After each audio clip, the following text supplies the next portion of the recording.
ಈಗ ಧನ್ವೀರ್ ಸರ್ದು ಅಣ್ಣಂದು ಅದು ವಿ ಟಿ ನೋಡ್ತಿದ್ದಾಗ ಒಂದು ನೆನಪಾಯ್ತು. ಅಂದರೆ ಒಂದು ವಿಷಯ ಇದೆ, ಇದು ಆ್ಯಕ್ಚುಲಿ ದರ್ಶನ್ ಸರ್ಗೂ ಗೊತ್ತಿಲ್ಲ, ಇದು ಅಣ್ಣನವ್ರಿಗೂ ರೀಚ್ ಆಗೋವ್ರಿಗೂ ಶೇರ್ ಮಾಡ್ಬೇಕು ನೀವು.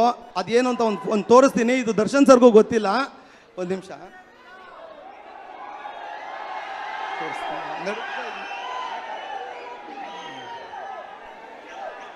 ಈಗ ಇದೊಂದು ಫೋಟೋ ಬಂತು, ಧನ್ವೀರ್ ಸರ್ ದರ್ಶನ್ ಸರ್ ಹಿಂದೆ ಇರೋದು.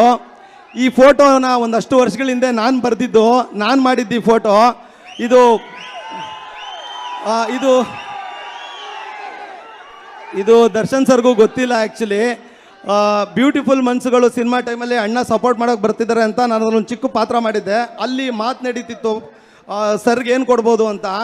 ಅಲ್ಲಿ ಮಾತನಾಡಿವಾಗ ನಾನು ಒಂದು ಮಾತಂದೆ ಪ್ರೊಡ್ಯೂಸರ್ಗೆ, ಕೋಟಿಗಟ್ಟಲೆ ಬೆಲೆ ಭಾಳ ಕಾರ್ಗಳನ್ನೇ ರೋಡಲ್ಲಿ ನಿಲ್ಸವ್ರೆ, ಏನು ಕೊಡ್ಬಲ್ರಿ ನೀವು ಅವ್ರಿಗೆ? ಪ್ರಪಂಚದ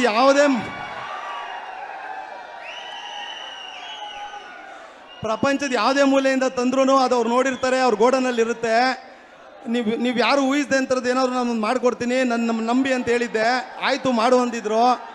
ಕೋಟಿಗಟ್ಟಲೆ ಕಾರ್ನ ರೋಡಲ್ಲಿಟ್ಟರು. ಈ ಬಡವನ ಚಿತ್ರಕಲೆಗೆ ಕೋಟಿ ಬೆಲೆ ಕೊಟ್ಟು ಇವತ್ತಿಗೂ ಅವ್ರು ಕುತ್ಕೊಳ್ಳೋ ಜಾಗದಲ್ಲಿದೆ. ತುಂಬ ಥ್ಯಾಂಕ್ಸ್ ಅಣ್ಣ. ಇದು ಇವತ್ತಿಗೂ ದರ್ಶನ್ ಸರ್ ಗೊತ್ತಿಲ್ಲ, ಇದು ಅವ್ರಿಗೆ ರೀಚ್ ಆಗೋವರೆಗೂ ಶೇರ್ ಆಗಲಿ. ಅದಾದಮೇಲೆ